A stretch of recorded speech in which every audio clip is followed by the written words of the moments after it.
আজকে আমরা শিখব ইন এর ব্যবহার।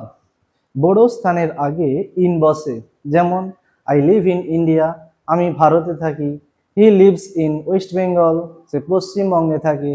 মাস, বছর, ঋতুর আগে ইন বসে, যেমন we play football in winter, আমরা শীতকালে ফুটবল খেলি।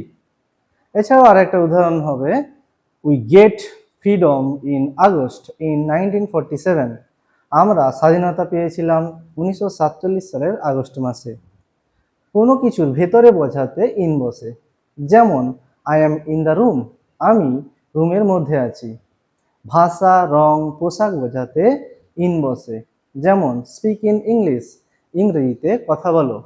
এখানে ইংরেজি হলো ভাষা। The boy dressed in green, ছেলেটি সবুজ রঙের পোশাক পরে আছে। অবস্থা বোঝাতে ইন বসে, যেমন হি ইজ ইন ডেঞ্জার, সে বিপদে আছে। বিবেচনা বোঝাতে ইন বসে, যেমন you have to do it in your own interest, তোমাকে এটা করতে হবে তোমার নিজের ইচ্ছা অনুযায়ী।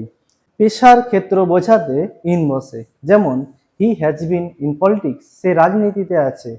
মাধ্যম বোঝাতে ইন বসে, যেমন you have to pay the bill in cash, তোমাকে রসিদ জমা করতে হবে নগদ টাকাতে।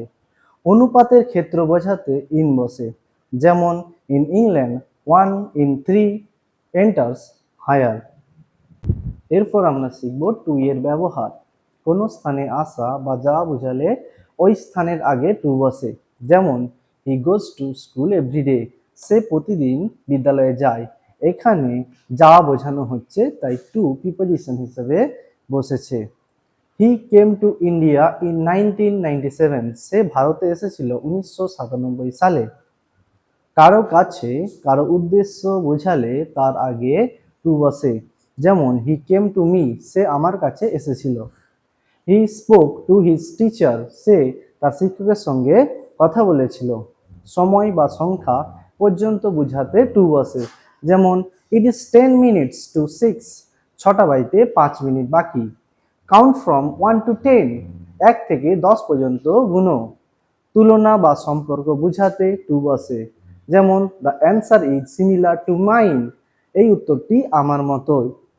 হি ইজ ম্যারিড টু হার, সে তাকে বিয়ে করেছে। সীমানার বাইরে বোঝাতে টু বসে, যেমন Arab is the west of our country, আরব আমাদের দেশের পশ্চিম দিকে।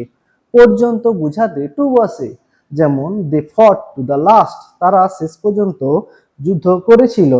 ইনফিনিটিভ ভার্বের আগে টু বসে, যেমন I want to learn English, আমি ইংরেজি শিখতে চাই।